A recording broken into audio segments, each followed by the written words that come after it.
Very good afternoon to everybody, and thanks for clicking on to this Thursday edition of Vogan's European Outlook. We continue to beat this drum of potential significant changes moving from November into December, but not necessarily just December.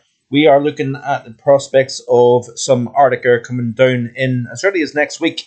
So lots to discuss as always here on the channel. If you're enjoying the content, be sure to hit that like button, but more importantly, please hit that subscribe button. It doesn't cost you a single penny, and you're getting a global perspective as opposed to just local. But I continue to kind of harp on about this connection with early November warm spells, which are not that uncommon, really, it has to be said, and the potential of colder Decembers.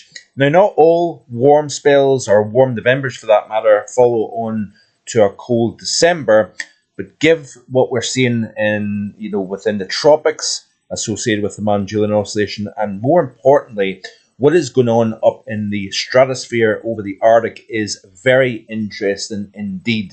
There is strong hints that we may even be knocking the door of a wind reversal in the mean zone of wind up in the stratosphere towards the second half of November, which would be quite unusual, it has to be said, to get essentially a sudden stratospheric warming early in the winter. Now, if we get that, we're increasing that chance of significant cold, particularly so into December, not so much in November.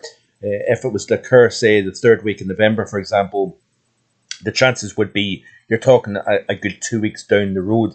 That being said, it does not guarantee that our location is going to be in the bone-chilling Arctic air. It has to be said, because you can get a stretch polar vortex, which can sometimes, especially from Siberia towards North America, it tends to favour North America. And you can get Arctic air both sides of the Atlantic, but equally you can also miss out here in Europe when you've got bitterly colder over the American side of the Atlantic.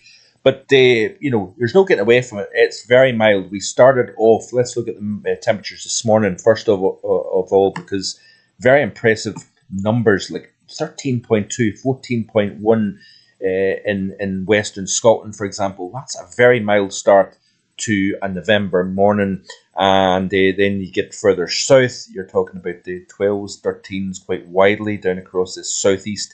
Actually, that 14.1 is standing out in terms of a low minimum. We're talking about temperatures in Anglesey in Wales, for example, of 14 Celsius this morning. Again, quite a lot of 12s and 13s on the chart here. And even across the other side of the Irish Sea, we're talking about widespread. Look at how widespread this 12 to 14 Celsius range is across Ireland. The only cool spot actually is Belmullet on the west coast of the Republic of Ireland. Little cool spot here at Loch Liscarnock. Here at Marfogan Weather HQ, 10.1 Celsius this morning. My record for November, incidentally, is 9.2. So if the temperature doesn't drop below that figure come midnight tonight, which I don't think it will, probably warmest night here, but obviously there's only a 3-year period of record, so it's very, very minimal. But in terms of the current temperatures, you can see that we are talking, especially down across the southeast, we're talking about 16, 17, even 18 Celsius, or 17.5 at St James's Park. I think it was 18.6 yesterday afternoon, if memory serves me correct, in the southeast of England. Wouldn't be surprised if we got that this afternoon. Widespread 17s and 18s in around the greater London area. If we look at the view across the continent, we're talking about some very mild numbers right the way across, anywhere from Iberia. Temperatures, albeit, have cooled down quite a wee bit across Spain and Portugal. And France, I suppose, nothing particularly exceptional, 16, 17, 18 Celsius. So we're kind of matching figures that are over the northwest of France this afternoon. Any cooler is generally up across Scandinavia.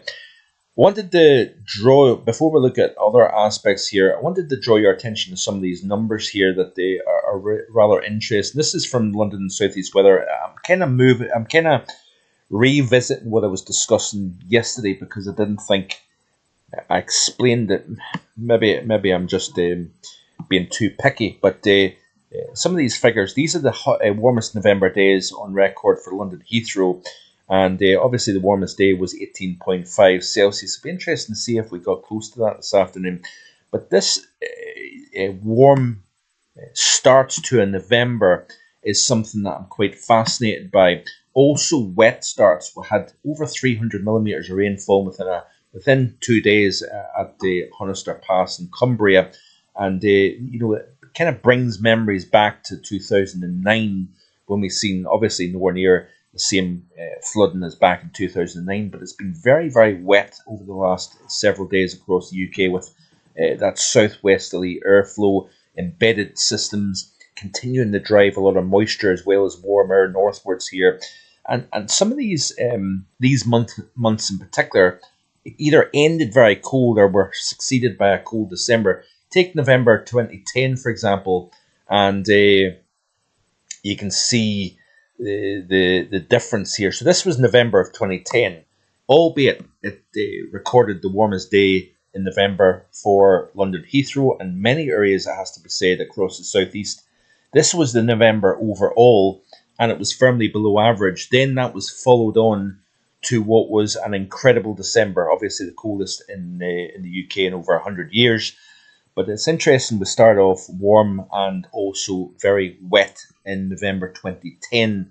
If we even go to as recent as 2022, this was November of 22, and it's quite interesting when you look at that and see this is what December followed on from. So a cold December for the UK and for Ireland, Northern Ireland as well. Go back 2022. This is how it looked in terms of November. This is how the current November is looking, albeit we're only, 6 days in. Let me just see here. This is the current November. Very, very warm beginning to the month of November across Europe.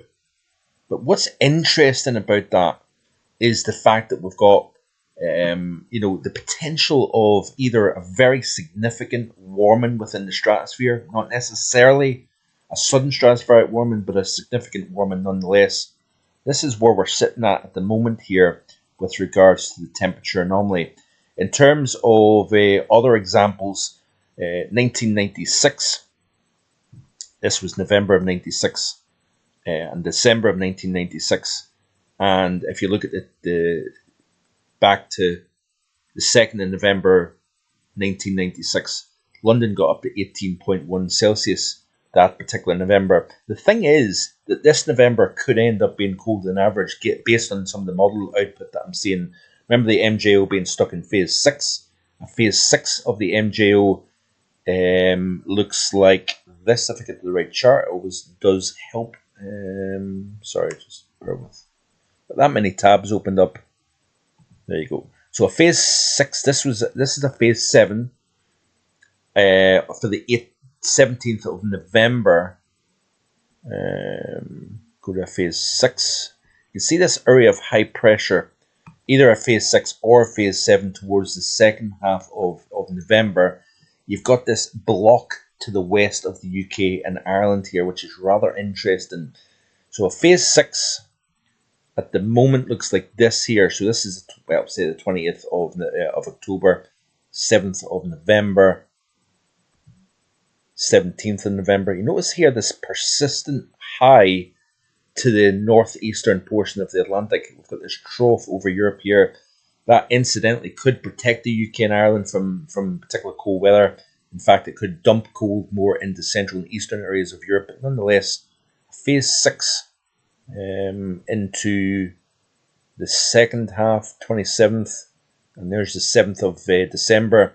With a phase 6, you notice the increase in blocking to the north of the UK here, so encompassing much of Arctic Canada, Greenland, Iceland, Scandinavia, and we've got this trough trapped underneath it. So that's just purely based on the Madden-Julian oscillation. And if we look at the MJO, of the ECMWF. We're in phase 5 at the moment. We're going into phase 6, but the GFS actually has us in phase 6 already, and there's hints that it may be trying to get into phase 7 towards the middle and second half of this month. Now, if we look at the normal model output, if we put on the 850s real quick, you can see here we're in the mild at the minute. As we play through, was the building cold to the north there? Yeah, sure, we've got still surges of warmth trying to come up from the south, but look at the building of cold here to the north of the UK and Europe here, and then in comes that cold towards the middle portions of the month. And it looks as if it's going to try and persist, even with a Scandi high, cold building over Europe here, easterly winds. Look at the warm pocket here up on the eastern shore of Greenland here, north shore of Iceland, with that cold rotating around this area of high pressure that is building to the north. That's the GFS model. Let's have a look at the ECMWF model. And look at that there. Without even shifting the time frame, we're in essentially the cold air. Now, according to the ECMWF, this is the North Atlantic Oscillation, going firmly negative and remaining negative pretty much for the rest of the month. Looking at the Arctic Oscillation, it too is going firmly negative, and the winds associated with the mean zone of wind surrounding the polar vortex, it's going into record territory at the very least. This is the mean model run here. The thick blue line here represents the mean of all the models, and it is going very deeply towards minimal winds and the potential of even a reversal, which would be pretty remarkable for early November. Now, the record negative Indian Ocean dipole, the very strong easterly QBO combined with the La Nina conditions could be one of the reasons for this. But it certainly is a fascinating situation that we find ourselves in. But it's interesting, this mild pattern at the moment, how there's been quite a few years in the past that has produced some notably cold periods. But even as recent as 2022, check this out here. This is off the GFS ensemble. So the ECMWF has been bullish on it significantly decelerating these winds around the polar vortex. This is the 10 millibar temperature and the anomaly according to the GFS. So this is overlooking the Arctic here.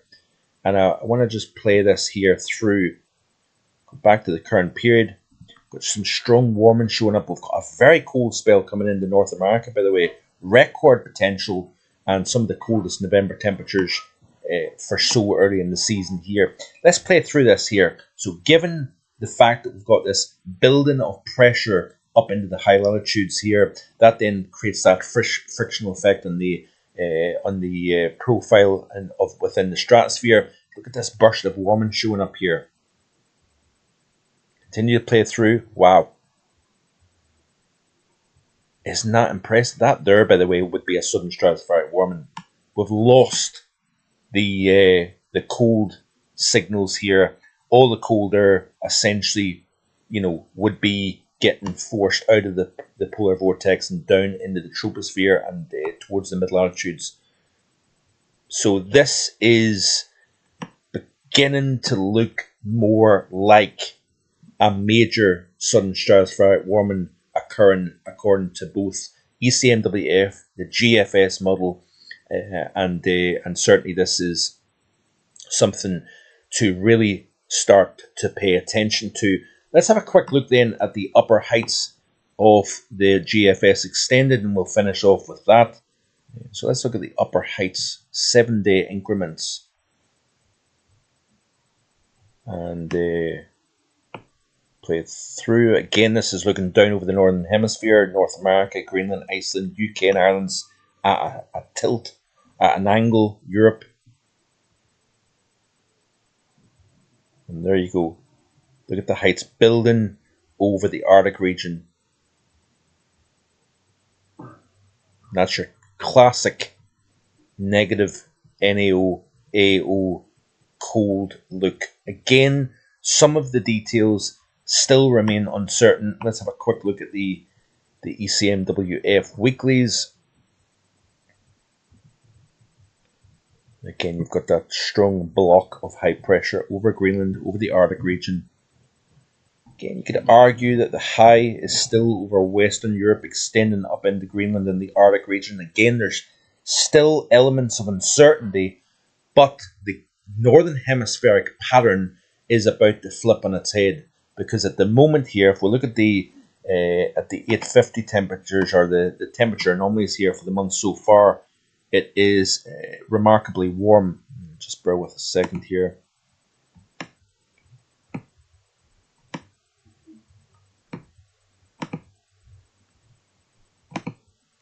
So you can see here, we're pretty warm at this minute in time. Much of North America away from the southeast, pretty much all of Europe, most of North America, warmer than average. We've got a bit of a mixture over the Asian side of the pole.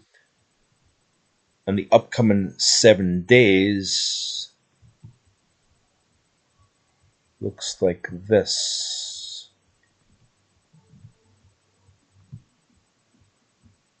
So colder across eastern portions of North America, very warm up into the Arctic of Canada, Greenland, pretty much all of Europe, warmer than average as well. Are we seeing the turnaround in the GFS ensemble? Marginally. So the GFS still not showing too much in the way of cold, despite what the operational is showing regarding even as early as next week. Let's look at Europe off the ECMWF.